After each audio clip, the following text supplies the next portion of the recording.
Hello, my name is Annette Hansen. I'm the Executive Director of the Isaac Walton League's Porter County Chapter.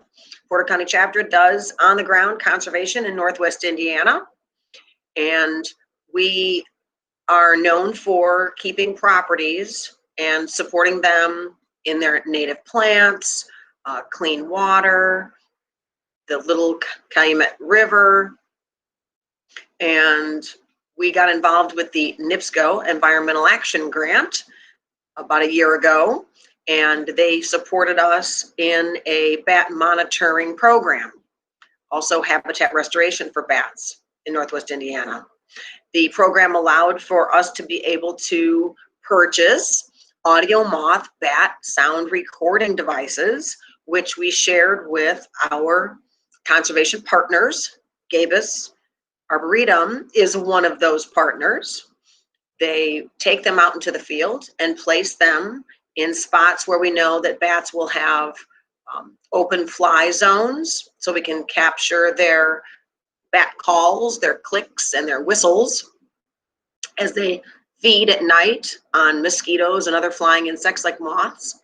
The bat recordings then are downloaded to a hub run by the U.S. Geological Service under what's called the North American Bat Monitoring Hub.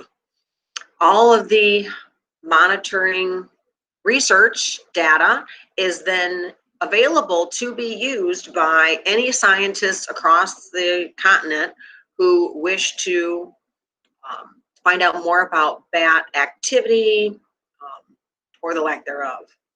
Bats have had a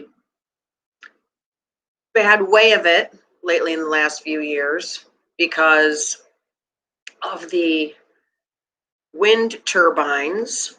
They cut the bats down during migration, going from east to west. The turbine runs like a belt, the turbine farms, and when the bats travel north to south to their migrating grounds, in most of the caves in Kentucky our bats go to, a lot of them are cut down, and on their way back the same thing. So we're losing a lot of bats to that. Also, white nose disease has become quite an issue for bats in North America. It's a fungus that grows on their face, and it disturbs their echolocation, so they can't hunt properly or eat well, and therefore they die. The fungus starts in caves. There's a lot of research going on. Northwest Indiana didn't have too much data backed up on what bats were getting in our area. How many are there? We know what bats to expect. We know colony bats and solitary bats both should be hunting during the season between April and late September or early October. We're looking mostly at the colony bats are the big brown bat, the little brown bat, the Indiana or Hoosier bat, which is on the list of endangered species right now. These are bats that group together, typically under the sloughed off bark of dead trees. They use that as their maternity roost to raise their young, and also to sleep at night and rest. Oh, I'm sorry, sleep during the day and rest. They come out at night to hunt. They are nocturnal. Solitary bats are bats that sleep in the trees. So they're just hanging there on the branches during the day, almost invisible to us. The bats in Northwest Indiana that we get here are carnivorous. So they're eating mosquitoes. They can eat double their body weight every night.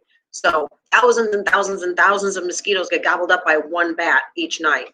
It's a great form of natural pest control. Without bats, farmers here and just in America would spend $3.8 billion a year on pesticides. The bats are not only scooping up mosquitoes, but also damaging moths and insects of that nature that harm crops. Through our research, then, we can tell which species are still with us. Now, I can speak from what experience we've had this summer during this process, and we are seeing the majority of bats here in Northwest Indiana. We're dealing with the big brown bat That's our most prevalent and abundant bat that we have right now. Also, we've gotten a few calls from a couple of other bats, but the big brown is really the one that's ruling right now in this area. We get micro bats. So micro bats are usually under 7 inches long, 3 at the smallest, with a full wingspan. These bats are carnivorous. They're only eating insects. Now, bats in South America, some in Asia, you've heard of the very large bats. Those are called the mega bats. These are mostly fruit bats, and they are great pollinators. Our bats here are not necessarily pollinating anything, but they're great natural pest control. If you'd like more information about the bat work that we do, you can contact me at Executive Director IWLAPCC@gmail.com, or find us at our website, nwiconservation.org.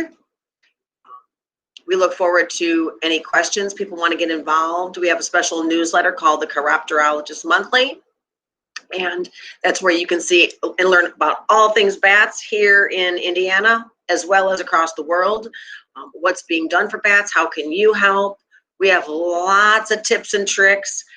If you want to adopt a bat, we have some really sweet little soft plushy babies that you can get a hold of, and then get tied into the newsletter as well.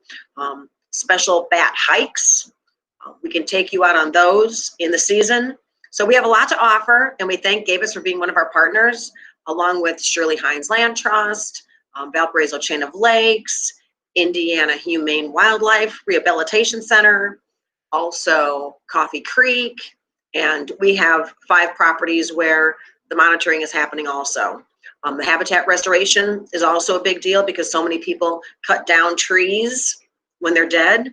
It seems to make sense, but if you think about all the bats that are colonizing in that bark, we're ruining their homes. So if you're going to cut down a tree, do it after October or well before April when the bats arrive back from their migration.